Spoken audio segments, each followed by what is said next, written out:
UGC का जो कानून आया है 2026, उसको लेकर जनरल कैटेगरी के लोगों का बहुत बड़ा आक्रोश है। आक्रोश को देखते हुए हमने या हमारी जो राष्ट्रीय देवभूमि पार्टी राष्ट्रीय देवभूमि पार्टी के बैनर के नीचे आज ये आक्रोश रैली हमने निकाली है और आज डीसी महोदय के माध्यम से हम महामहिम राष्ट्रपति महोदय को ज्ञापन सौंपेंगे कि ये यूजीसी का जो कानून है इसको पूरी तरह से निरस्त किया जाए,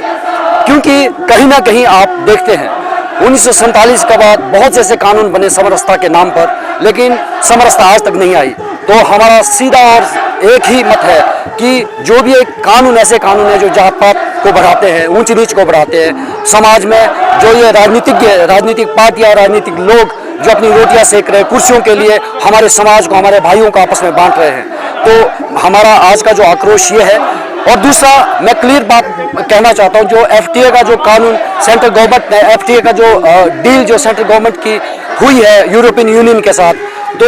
उससे भी कहीं ना कहीं हमारे बागबान साथियों को काफ़ी उससे हानि होगी, क्योंकि जब इंटरनेशनल मूवमेंट यहाँ पर फ्रूट्स की चलेगी या इंपोर्ट होगा तो कहीं ना कहीं हमारे किसान साथियों को भी इसका सीधा नुकसान देखने को मिल रहा है या ऐसा हमें आशंका है। तो ये देखते हुए आज इतना बड़ा हजूम, इतने बड़े हमारे कुल्लू के जनमानस यहाँ इकट्ठा हुए, और इसके साथ साथ जो चिट्टा है, सबसे बड़ा भयंकर एक रोग पूरे हिमाचल में नहीं पूरे भारतवर्ष में फैल चुका है। इसको जड़ से कैसे हम इसको उखाड़ फेंकेंगे, ये आप लोगों की मीडिया बंधु के साथ मिलकर या आपका सहयोग इसके लिए बहुत ज़रूरी है, क्योंकि चिट्टे से ना केवल एक परिवार खराब होता है बल्कि इससे पूरा इलाका, पूरा समाज, पूरी हमारी कम्युनिटी कहीं ना कहीं खराब हो रही है। आज आप देखते हैं चिट्टे छोटी छोटी गलियों में भी पहुँच चुका है। तो मेरा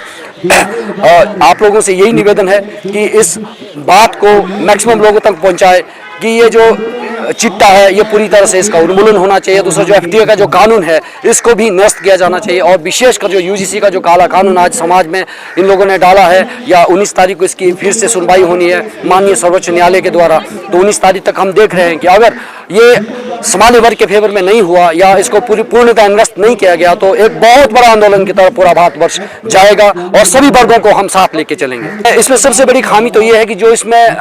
जो प्रारूप तैयार किया गया है कॉलेजों में, यूनिवर्सिटीज में, जो ये इसकी जो कमेटी बनेगी, सबसे बड़ी चीज़ है कि ये कमेटी सामान्य वर्ग के नाम पर है, जनरल कैटेगरी के नाम पर है, और उसमें उस कमेटी में जनरल कैटेगरी का एक भी हमारा नुमाइंदा नहीं होगा। अब जिस वर्ग को आप नीचे करने के लिए, जिस वर्ग के ऊपर आप एलिगेशन लगा रही कि जात पात करते हैं, ऊंच नीच करते हैं, उसका वहाँ पर प्रतिनिधि नहीं है, तो हम कैसे इसको स्वीकार करेंगे।